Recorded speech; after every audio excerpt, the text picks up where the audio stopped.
না বসেন, ফ্যানের তলে বসেন।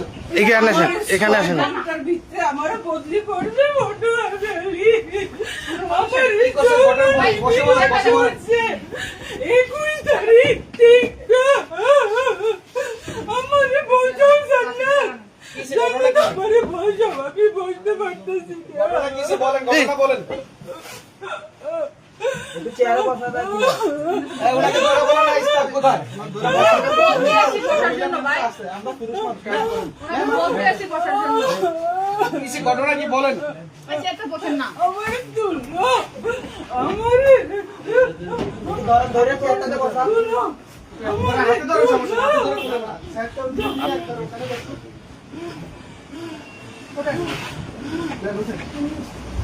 অন্য একজন কেউ ম্যাম আছে? কোনো ম্যাম আছে? কোনো ম্যাম আছে? এই মহিলাটা স্টাফকে ডাকো। আমার গো মা আমি একটু ধরে আমার বাচ্চাটার কি হইব আমার বাচ্চাটার কি হইব আমার সংসার আমাকে যৌন নিপীড়ন করা হয়েছে আমাকে যৌন হেনস্থা করা হয়েছে এই এক্সিডেন্ট অবৈধভাবে অফিসের উপরে থাকে আপনারা ভিডিও করেন যায় এক্সিডেন্ট অফিসের উপরে থাকে আরো কর্মচারীর উপরে থাকে আমারে অনৈতিক ভাবে কয় আমি বলে রূপ বলে চাইতাম উঠে দাও ম্যাম তো। উঠে বসেন না ম্যাম তো। হয়রানি করতে কবে? হয়রানি করতে কবে? আমারে 21 তারিখ থেকে এর আগের থেকে আবার আগে প্রস্তাব দে এবার রুমও বলে যাইতাম এক্সচেঞ্জারে রুমও বলে যাইতাম বেড়ারে বলে খুশি করতাম আর নাহলে আমারে বলে বদলি বলে করে দিব নাম কি ওনার আছে নাম আমার কি? নাম আবুল খায়ের নির্বাহী প্রকৌশলী আমার অফিসের খেয়াল করেন ওর পুরো এরপরে স্যার আপনাকে কি বললো? আমারে পানি দাও জান্নাত আমার কি গলা বলে? শুকিয়ে যেতেছে কিভাবে আমারে আরে পানি দাও ওনার অভিযোগ ওনাকে বলতে দেন। এরপরে করছে কি না, আপনার বিষয় না, এটা ওনার বিষয়। এরপরে আমি হেরা টেন্ডার করছে হ্যাঁ। সে টেন্ডার চোর সে টেন্ডার করছে আমি এস্টিমেটেড টিপু স্যারকে বললাম স্যার আমি তো আমার তো আমি পারতাম না আমি ওনার একটু সাইড দেন, উনি আসুক। ওনার একটু সাইড দেন। আমার তুলো আপনার নাম কি? আপনি কোন পোস্টে আছেন আর কি সমস্যা বলেন? আমার নাম মুসাম্মদ তাসবিন আক্তার আচ্ছা, কি হয়েছে? ঘটনা কি হয়েছে? ম্যাডাম ওঠেন, উঠে বসেন। ম্যাডাম, হ্যাঁ উঠান উঠান, হ্যাঁ দুজন ধরেন। না উঠলে কি ইয়া করা যাবে? একটু ক্যামেরা ইয়ে করে দাও।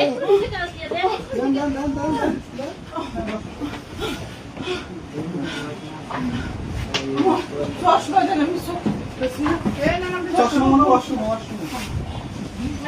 তো আপনাকে এই প্রস্তাব কবে করছে?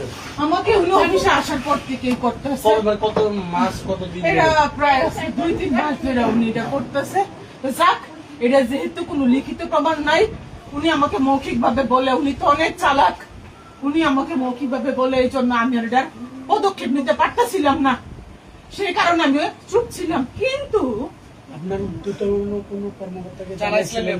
না আমার কাছে মৌখিক কোনো প্রমাণ ছিল না লিখিত বা মৌখিক কোনো প্রমাণ ছিল না উনি অনেক চালাক উনি আমি যখন উপরে খাইতে যাইতাম উপরে আমি খাইতে যাই এখানে রান্নার ব্যবস্থা আছে এখানে উপরে পুরা আবাসিক সবাই থাকে এখানে 3 থেকে 4 জন কর্মকর্তা থাকে অফিসিয়াল নিয়ম থাকার কোনো ব্যবধান নাই আমি এগুলা বলি স্যারকে স্যার আপনি কিন্তু অনৈতিক কাজ করতেছেন আপনি কিন্তু উপরে থাকতে পারেন না স্যার আমাকে কিন্তু কর্তৃপক্ষ শোকজ করে দিবে স্যার আমার কিন্তু চাকরি চলে যাবে স্যার উনি বলে বাগনানি করো বদলি শোকজ তোমার মুটকি দিয়ে বইরে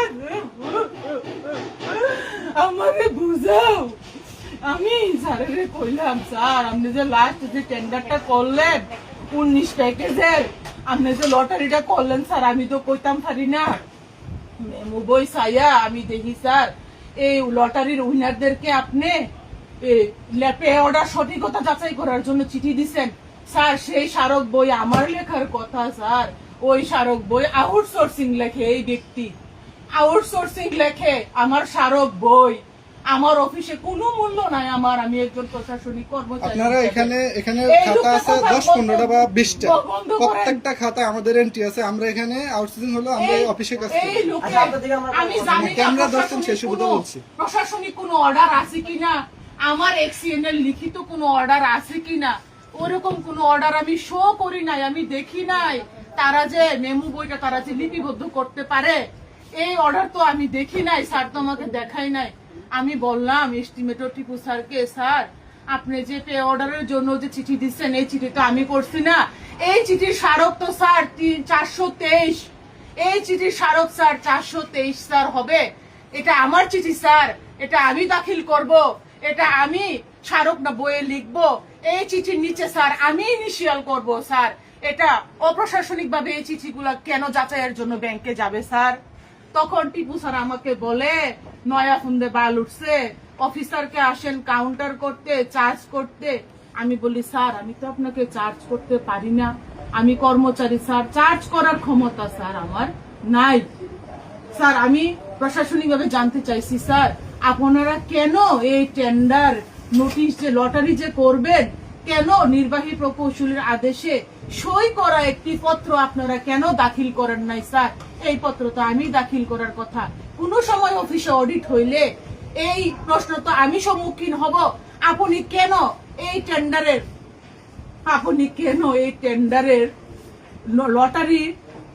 লটারি প্রকাশের তারিখটি আপনি নোটিশ বোর্ডে দেন নাই এবং কর্তৃপক্ষকে অবগত করেন নাই?